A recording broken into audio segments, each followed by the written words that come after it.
अस्सलाम वालेकुम वरहमतुल्लाहि वबरकातुहू। दोस्तों कैसे हैं? ठीक है माशाल्लाह।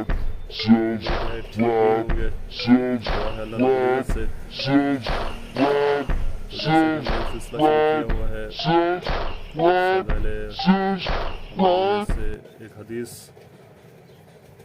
फ़ज़ाइल रमज़ान के हवाले से, और इंशाअल्लाह ईद के बाद मुसलसल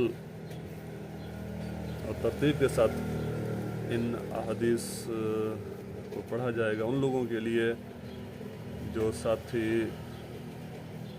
सुन तो सकते हैं लेकिन अल्लाह की कुदरत से देख नहीं सकते, ताकि उनको भी इस्तिफ़ादा हो जाए। और जो साथी पढ़ नहीं सकते उनके लिए भी आसानी होगी इंशाअल्लाह। हदीस है फ़ज़ाइल रमज़ान से। काब बिन हुजरा कहते हैं कि एक मरतबा नबी करीम सल्लल्लाहु अलैहि वसल्लम ने इरशाद फरमाया कि मिंबर के करीब हो जाओ। हम लोग हाजिर हो गए। जब हुजूर ने मिंबर के पहले दर्जा पर कदम रखा तो फरमाया आमीन। जब दूसरे पर कदम रखा तो फिर फरमाया आमीन। जब तीसरे पर कदम रखा तो फिर फरमाया आमीन। जब आप खुतबा से फारिग हुए नीचे उतरे तो हमने अर्ज़ किया कि हमने आज आपसे मिंबर पर चढ़ते हुए ऐसी बात सुनी जो पहले कभी नहीं सुनी। आपने इरशाद फरमाया कि इस वक्त जिब्राईल अलैहिस्सलाम मेरे सामने आए थे।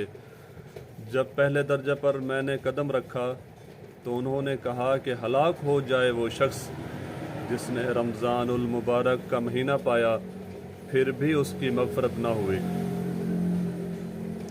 मैंने कहा आमीन।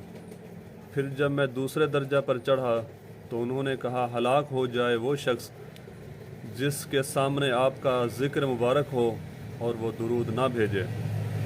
मैंने कहा आमीन। जब मैं तीसरे दर्जा पर चढ़ा तो उन्होंने कहा हलाक हो वो शख्स जिसके सामने उसके वालिदैन या उनमें से कोई एक बुढ़ापे को पाए और वो इसको जन्नत में दाखिल ना कराए।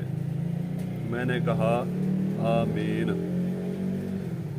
दुआ है अल्लाह रब्बुल इज़्ज़त से जो कुछ पढ़ा सुना अल्लाह उस पर अमल करने की तौफ़ीक़ अता फ़रमाए। व आखिर दावाना अल्हम्दुलिल्लाहि रब्बिल आलमीन।